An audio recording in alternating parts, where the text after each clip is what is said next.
नमस्कार. सर्व विद्यार्थी पालकांचे Shri Mahalakshmi career guidance centre Pune येथे स्वागत आहे. तर आज आपण पाहणार आहोत की JEE Main 2025 session 1 result analysis आणि जे पालकांनी आपल्याला क्वेश्चन विचारलेले आहेत WhatsAppच्या माध्यमातून त्या सर्व प्रश्नांची उत्तरे या YouTube व्हिडिओच्या माध्यमातून आपण देत आहोत. त्यामध्ये पहिला प्रश्न आहे, how to check the JEE Main result. तर जेईई मेन रिझल्ट चेक करण्याच्या दोन पद्धती आहेत. पहिले म्हणजे जो काय तुमचा रजिस्टर्ड मोबाईल नंबर आहे, त्या रजिस्टर्ड नंबरवर एनटीए थ्रू तुम्हाला मेसेज आला असेल, ज्याच्यामध्ये तुमचा स्कोर आहे तो दिसत असेल, किंवा तुम्ही जर इथं आलात तर जेईई मेनच्या वेबसाईटला इथं जर तुम्ही सर्च केलं जेईई मेन JEE-MEN-NTA.AC.in 2025 यावर आल्यानंतर इथे वेबसाईट आहे.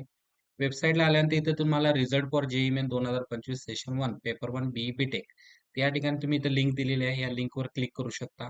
या लिंक क्लिक केल्यानंतर तुम्हाला इथे एक रेड कलरची लिंक दिसेल, त्यावर क्लिक करा.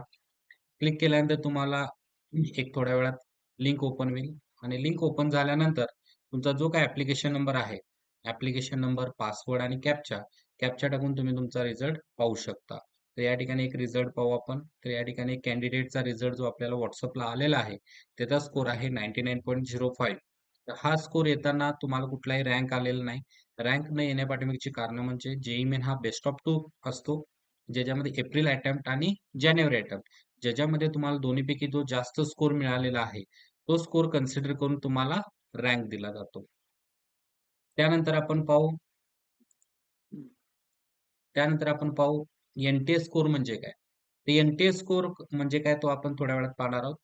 त्यानंतरचा पुढचा प्रश्न आहे डिफरन्स बिटवीन पर्सेंटेज, पर्सेंटाइल आणि नॉर्मलायझेशन. तर पर्सेंटेज म्हणजे जे आपले 10वी-12वीचे जे मार्कशीट येतात ते पर्सेंटेजमध्ये 60%, 40%, 80%, 90%, 100% हा जो स्कोर असतो याला आपण पर्सेंटेज म्हणतो. आणि नॉर्मलायझेशन म्हणजे काय, की आता हे जेईई मेन किंवा ज्या काय आता ऑनलाईन एक्झाम जे सीबीटी बेस, जे कॉम्प्युटर बेस होत आहेत, तर त्यांची जी काही एक्झाम आहे तो रिझल्ट येतो तो नॉर्मलायझेशनच्या माध्यमातून दिला जातो. कारण ही एक्झाम जवळपास तुमची 10 शिफ्टमध्ये होत असते आणि प्रत्येक शिफ्टचा पेपर वेगळा असतो. त्या पेपरमध्ये येणारे त्यावेळी ॲब्सेंट असणारे स्टुडंट, प्रेझेंट असणारे स्टुडंट, त्या दिवशीचा टॉपर, त्या दिवशीचा लोअर, याच्यावरून त्या पेपरची डिफिकल्टी लेव्हल चेक केली जाते आणि त्यानुसार जो स्कोर दिला जातो, त्याला नॉर्मलायझेशन म्हटलं जातं आणि ह्या नॉर्मलायझेशनमधून जो स्कोर डिस्प्ले होतो, त्याला आपण एनटीए स्कोर म्हणतो. त्यानंतर पाहू आपण डिटेल रिझल्ट अनालिसिस. ही स्लाईड संपल्यानंतर आपण रिझल्टचं डिटेल अनालिसिस घेणार आहोत. त्यानंतर आहे last year JEE advance qualify score. तर जेईई ॲडव्हान्सचा स्कोर जो आहे तो आपण स्लाईडमध्ये पाहणार आहोत पुढं. त्यानंतर ज्या विद्यार्थ्यांना सीओईपी, पीआयसीटी कॉलेजमध्ये ॲडमिशन मिळवायचं आहे, त्यासाठी जेईई मेनला किती स्कोर पाहिजे? तर हा सुद्धा कट ऑफ आपण पाहणार आहोत. त्यानंतर क्वेश्चन नंबर 7, जेईई मेनला कमी स्कोर आला आहे, तर आता काय करावे? या सर्व प्रश्नांची उत्तरं तुम्हाला ह्या व्हिडिओमध्ये मिळणार आहेत. त्यामुळे चॅनेलला नवीन आला असाल, तर चॅनेलला सबस्क्राईब करा, जेणेकरून अपडेटेड इन्फॉर्मेशन तुम्हाला मिळत जाईल. तर सर्वप्रथम सर्व विद्यार्थ्यांचे Shri Mahalakshmi admission counselling centre Pune येथे मी प्रोफेसर सुनील कांबळे आपले स्वागत करतो. या केंद्राअंतर्गत ज्या विद्यार्थ्यांना आय-आय-टी, एन-आय-टी, ट्रिपल-आय-टी, जी-एफ-टी आहे, ज्याला आपण जोसा काउन्सिलिंग म्हणतो, त्याचे ॲडमिशन प्रोसेसचं गाईडन्स केलं जातं. त्याचबरोबर महाराष्ट्रामध्ये ज्या विद्यार्थ्यांना कॉम्प्युटर, आय-टी, ए-आय-डी-एस, ए-आय-एम-एल, ए-एन-टी-सीला ॲडमिशन घ्यायचं आहे, त्यांचंही ॲडमिशन काउन्सिलिंगची प्रोसेस या YouTube चॅनलच्या माध्यमातून तसेच ऑफिसला करून दिली जाते. त्याचबरोबर जे विद्यार्थी मेडिकलचे आहेत, ज्याच्यामध्ये एम-बी-बी-एस, बी-डी-एस, बी-एम-एस, बी-एच-एम-एसला ज्या विद्यार्थ्यांना ॲडमिशन घ्यायचं आहे, त्या विद्यार्थ्यांचंही गाईडन्स या YouTube चॅनलच्या माध्यमातून तसेच ऑफिसला पर्सनली दिलं जातं. त्यानंतर पाहू आपण category wise cut off NTA score for JEE advance 2024 असा लास्ट इयरचा स्कोर आणि ह्या वर्षीचा ह्यामध्ये किती तफावत येऊ शकते हा अंदाजे आहे. आता यामध्ये पाहिलं तर लास्ट इयर कॉमन जो होता ज्याला आपण सीआरएल म्हणतो, तर सीआरएलचा जो कट ऑफ होता तो 93.2362181 हा कट ऑफ होता. ह्या वर्षी हा 1% ने राईज होण्याचे चान्सेस आहेत. जवळपास 94 प्लस राहण्याचे चान्सेस आहेत. त्याचबरोबर जे जनरल ईडब्ल्यूचे कॅन्डिडेट होते त्यांचा लास्ट इयरचा जो जेईई ॲडव्हान्स क्वालिफाय स्कोर होता हा 81.32 होता. 66412 हा यावर्षी 82-83 पर्यंत जाण्याचे चान्सेस आहेत. त्यानंतर ओबीसी एनसीएल जे ओबीसी एनसीएल मधले ज्या विद्यार्थ्यांनी फॉर्म भरलेले आहेत, त्यांचा जो स्कोर आहे तो लास्ट इयर 79.6757881 हा होता. तर ह्या वर्षी 2025 मध्ये हा 81 पर्यंत जाण्याचे चान्सेस आहेत. त्याचबरोबर शेड्यूल कास्ट एससीचा 60.09231182 होता. हा 61 पर्यंत जाण्याचे चान्सेस आहेत. त्यानंतर एस टीचा जो कट ऑफ स्कोर होता qualify score, JEE advance qualify score होता. म्हणजे जेई ॲडव्हान्सला तुम्ही फॉर्म भरू शकता. तर हा जो स्कोर होता 46.6975842 हा सुद्धा 1% न राईज होण्याचे चान्सेस आहेत. त्यानंतर बऱ्याच पालकांचा प्रश्न होता, की सर आम्हाला जेईई मेनला कमी स्कोर आलाय, तर आम्ही काय करावं? तर ह्यासाठी अजून एंट्रन्स एक्झाम आहे, ज्याला प्री इंजिनिअरिंग एंट्रन्स एक्झाम म्हणतो. तर यामध्ये पहिली आली जेईई मेन. आता जेईई मेन तुमचा जानेवारी अटेम्प्ट झालेला आहे. तसाच एप्रिलमध्येही अटेम्प्ट आहे. एप्रिलच्या अटेम्प्टला सुद्धा तुम्ही चांगला स्कोर घेऊन आय-आय-टी, एन-आय-टी, ट्रिपल आय-टी तसेच महाराष्ट्रातील जे कॉलेजेस आहेत, त्यामध्ये 15% कोटा हा जेईई मेनच्या माध्यमातून भरला जातो आणि सी-यू-ईपीला 25% कोटा हा जेईई मेनच्या माध्यमातून भरला जातो. त्याचबरोबर जेईई मेन पेपर 2 हा आर्किटेक्चरच्या विद्यार्थ्यांसाठी आहे.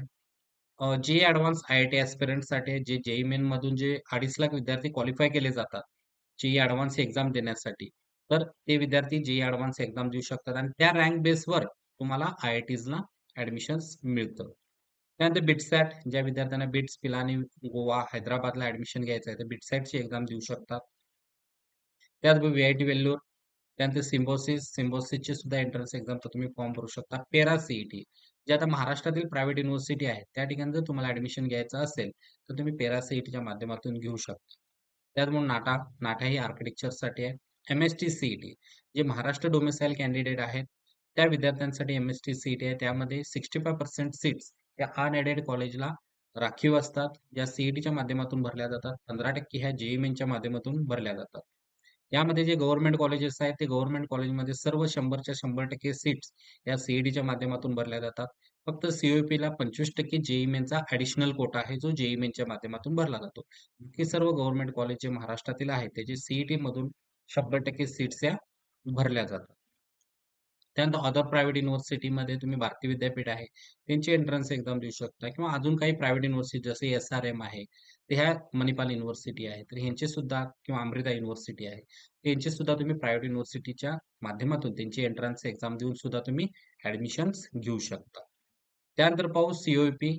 बऱ्याच पालकांचा प्रश्न होता, की सर आम्हाला सी-ओ-ई-पीला ॲडमिशन घ्यायचं आहे जेईई मेनच्या माध्यमातून.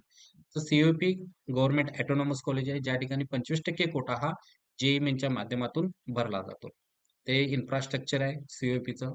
आता सी-ओ-ई-पीमध्ये आल्यानंतर त्यांचा कॉलेज कोड आहे 6006.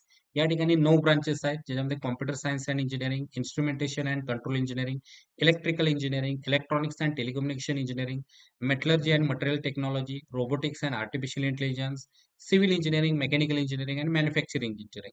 यावर्षी हा इंटेक डबल होण्याचे चान्सेस आहेत किंवा डबल होणार आहे. त्याचा जर आपण कॉम्प्युटर सायन्सचा जर कट ऑफ पाहिला जेईई मेनचा, तर हा 99.61257110 हा राउंड 1 चा कट ऑफ आहे. इन्स्ट्रुमेंटेशनचा 98.03529392 आहे. इलेक्ट्रिकलचा 98.235250 आहे.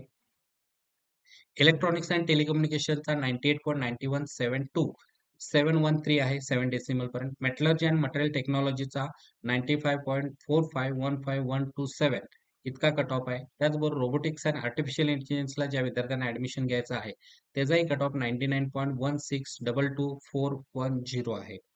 सिव्हिल इंजिनिअरिंगचा कट ऑफ आहे 96.11280116. मेकॅनिकल इंजिनिअरिंगचा कट ऑफ आहे 97.52045546. त्याचबरोबर मटेरियल सायन्स अँड इंजिनिअरिंगचा कट ऑफ आहे 95.83644766. हा सी-यू-ई-पीचा कट ऑफ आहे जेईई मेनच्या माध्यमातून राउंड 1 चा. त्याचबरोबर पाहू आपण पी-आय-सी-टीचा. PICT Pune institute of computer technology Dhankawadi Pune unaided autonomous college आहे. ते इन्फ्रास्ट्रक्चर आहे.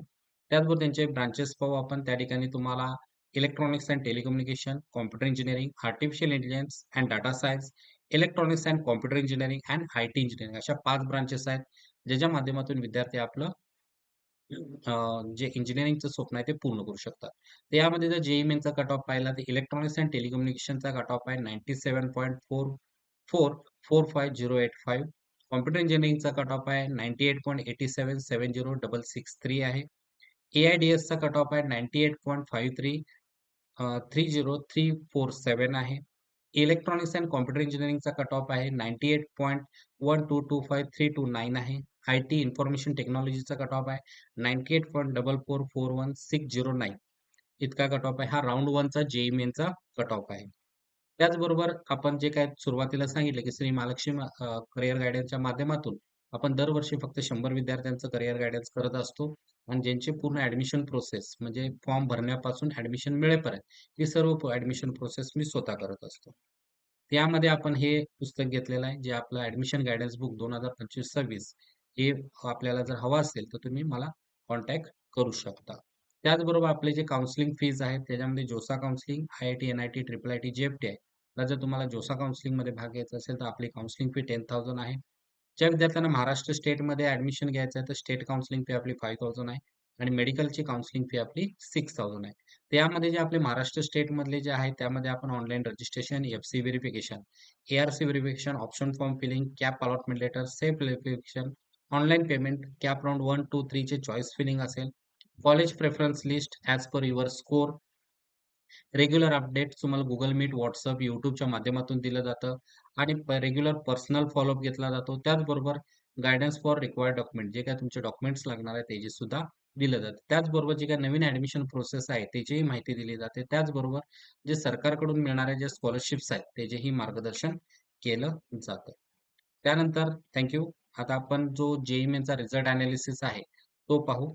तर रिझल्ट एनालिसिसमध्ये पाहताना आपल्याला इथं लक्षात येईल की गव्हर्नमेंटनं त्याची PDF दिलेली आहे. यामध्ये बघू शकतो आपण. तर रिझल्ट एनालिसिसमध्ये तर 11 फेब्रुवारी 2025 ला रिझल्ट आपला डिस्प्ले झालेला आहे. यामध्ये जॉइंट सीट अलोकेशन जर आपण पाहिलं तर ही एक्झाम 22, 23, 24, 28, 29 तारखेला जवळपास 5 दिवस 10 शिफ्टमध्ये झालेली आहे.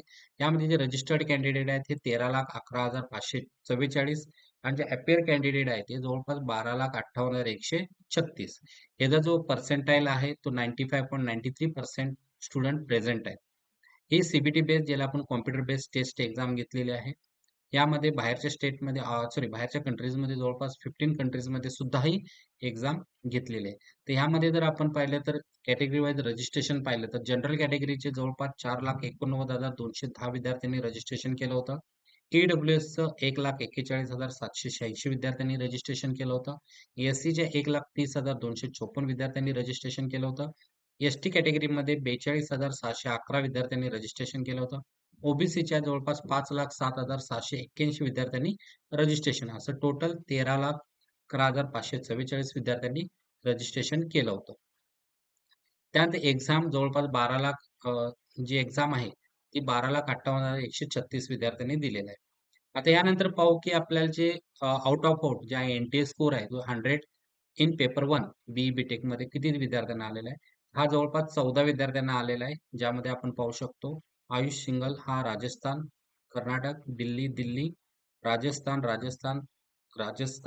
उत्तर प्रदेश, महाराष्ट्रातून वाशिद जैन हा कॅन्डिडेट आहे, ज्याला NTA स्कोर 100 आउट ऑफ 100 आलेला आहे. त्यानंतर राजस्थान, गुजरात, आंध्र प्रदेश, राजस्थान, तेलंगणा. तर ह्यामध्ये जवळपास 14 विद्यार्थी आहेत ज्यांना NTA स्कोर 100 आउट ऑफ 100 आलेला आहे. त्यानंतर पाहू स्टेट वाईज. तर स्टेट वाईज ज्यांचं 12वी महाराष्ट्रातून किंवा ज्या स्टेटमधून झालंय, तर महाराष्ट्र स्टेट एलिजिबलमध्ये आपण पाहू शकतो, तर हाच एकच कॅन्डिडेट आहे ज्याला 100 आउट ऑफ 100 आलेले आहेत. राजस्थानमधून 2 आहेत, 3 आहेत सॉरी. 1, 2, 3, 4, 5. 5 कॅन्डिडेट हे राजस्थानमधून आहेत, दिल्लीमधून 2 आहेत, उत्तर प्रदेशमधून 2 आहेत, आंध्र प्रदेशमधून 1 आहे, तेलंगणामधून 1 आहे, हरियाणामधून 1 आहे. सॉरी हरियाणाचा 99.99. तर 99.99 चे सुद्धाही बरेच विद्यार्थी आहेत. त्यांची PDF आहे. त्याची सुद्धा आपण ही PDF तुम्हाला WhatsApp ग्रुपवर पाठवणार आहोत. त्यानंतर पाहू आपण यामध्ये कॅटेगरी वाईजमध्ये जर पाहिलं तर CRLमध्ये जवळपास ओपनचे 12 विद्यार्थी आहेत. त्यांना 100 आउट ऑफ 100 आलेले आहे. EWSचा जो टॉपर आहे तो 99.99 68125 EWS मधून. त्यानंतर OBC NCLचा जो टॉपर आहे तो 100 आउट ऑफ 100. SC कॅटेगरीचा सुद्धा 100 आहे. ST कॅटेगरीचा सुद्धा NTA स्कोर 100 असणारा STचा 99.97 13129. PWDचा सुद्धा 99.95 45990. त्याचबरोबर मेल कॅन्डिडेट पाहिलं तर मेल कॅन्डिडेट जवळपास 13 मेल कॅन्डिडेट आहेत आणि एक फिमेल कॅन्डिडेट. 14 मध्ये एकच मुलगी आहे जिला 100 आउट ऑफ 100 स्कोर आलेला आहे. त्याचबरोबर 39 विद्यार्थी असे आहेत की ज्यांचा रिझल्ट डिस्प्ले केलेला नाही. काही अनफेअर मीन्समध्ये आहे.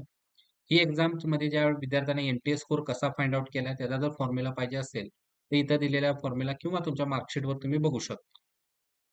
त्याचबरोबर यामध्ये सांगितलं after both sessions of GMAN 2025 examination for paper 1, the rank of the candidate will be released taking into consideration the best of two NTA scores in accordance with the policy of already made. जे तुम्हाला मी सुरुवातीला सांगितलं होतं की JEE Main जानेवारी section आणि April session यामध्ये जो दोन्हीमध्ये ज्याला तुमचा बेस्ट ऑफ टू स्कोर आहे त्याच्यानुसार तुम्हाला रँक दिली जाईल. त्याचबरोबर ही एक्झाम घेताना ए-आय बेसची एक्झाम घेतली होती. या ठिकाणी 5 जामर होता.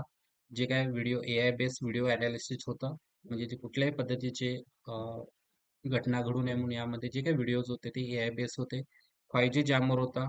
त्याचबरोबर 5G जामर या बऱ्याच गोष्टी आहेत. एक आयडेंटिटी प्रूफ असेल किंवा सर्व गोष्टी चेक केलेल्या आहेत. ठीक आहे.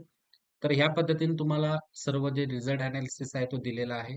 त्याचबरोबर जर आपण पाहिलं थँक यू. तुमचे काय प्रश्न असतील तर तुम्ही कमेंट्समध्ये विचारू शकता. त्याचबरोबर चॅनेलला नवीन आला असेल तर चॅनेलला सबस्क्राईब करा. तसेच हा व्हिडिओ आपल्या फ्रेंड्स अँड रिलेटिव्हजना शेअर करा. Best of luck. Thank you. भेटू पुढील व्हिडिओमध्ये.